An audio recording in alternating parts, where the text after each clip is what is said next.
Hello, hi, I'm Sam, and today, a little bit of a sad day, is we're here at the Market, who've been a sponsor of the podcast for a long time.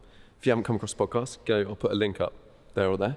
As you can see, we're in a bit of a warehouse, a bunch of cars going out for sale, and in the corner over there, let's walk over, and there is my F40. It is going up for sale very soon. I'll put all the details below. I think the auction is going to start on the 12th of July, which will be a couple of days from when this video goes out. But let's go have a look around the car and I'll say goodbye. So here it is, my blue F40 going up for sale. It's been nice and detailed, so I thought we'd have a little look around, show you how shiny it is, tell you a little bit about it.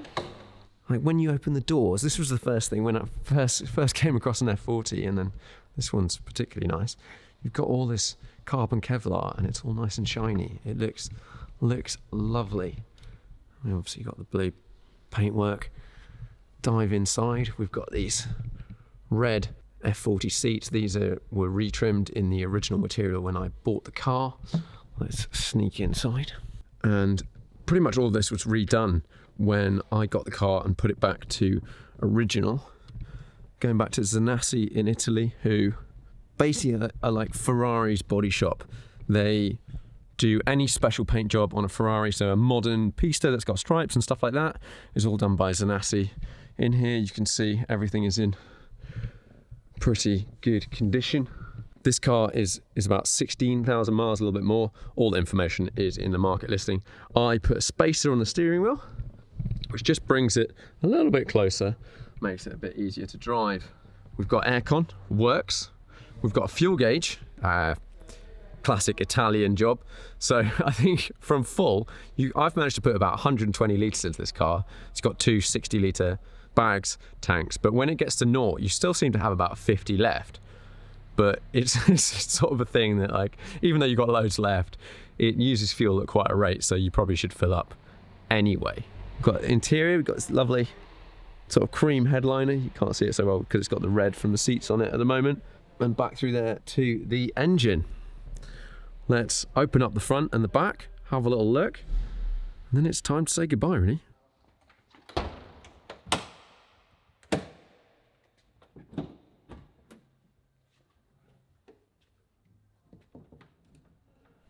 And here we have, pretty easy. You just have to move these around a little bit and then you lift this up. You can do this with one person in the back. Ideally you want to do with two people. And there's your luggage space. You can put a spare wheel in there, but haven't done that. It's actually quite a big front space compared to some modern hypercars. It's massive, but you can get a decent amount of luggage in there, which is all pretty good. It's all looking pretty clean. We look down at all the suspension, looking pretty lovely down there. Obviously the lovely blue paint. It's difficult to catch the light, but you can see, if you get it right, try and showcase it. Don't know whether you can see the weave. You can see loads of weave in the bonnet and you can see it on the roof. Let's shut the front.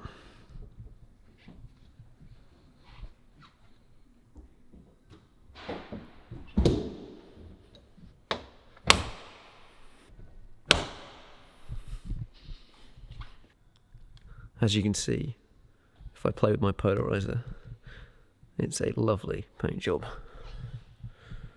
And then let's come around the back. F40 blue. This does what it says on the tin. The 3 tubey competition tailpipes. And then that amazing engine. I'm going to get someone to help me open the boot, have a little poke around. We've got the boot open. This is a 2-man job, held up by this guy. And yeah, tubey style competition pipes. This is a non-cat, non-adjust car, which is the more desirable one. It's funny, these little pipes here match the paint like almost exactly, but that is the same on every single F40. The massive 335 rear section tyres, they are absolutely ginormous. But yeah, everything looking pretty clean, pretty fresh. It's been out since it got detailed. It went out to have the photos that you'll be able to see on the listing. but it was a great car, and it's time for to move on to someone else. That's it. I came to have a look at the car, see it finally detailed and all that sort of stuff, and this will probably be the last time I see the car to say goodbye. I've had a lot of questions, why are you selling it? Ultimately, I don't use it. It's an amazing thing. It's been super reliable and all that sort of stuff during my usage, haven't really had any problems. But I just don't use the car. I find I use other cars. I think it's a combination of value and it's not very good. I wouldn't reuse it around town or anything like that. It's ridiculous, but it's the sort of car, it's really intense.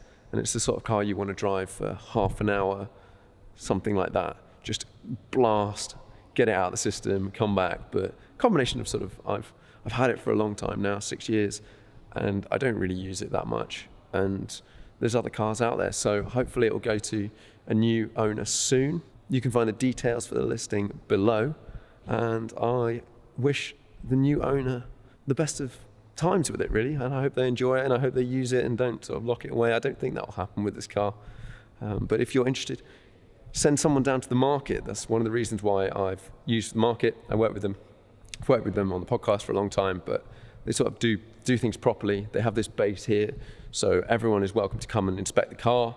It's not about getting in touch with an owner and going around to their house. If you're an owner, that's a nicer thing because you might want a bit of sort of privacy.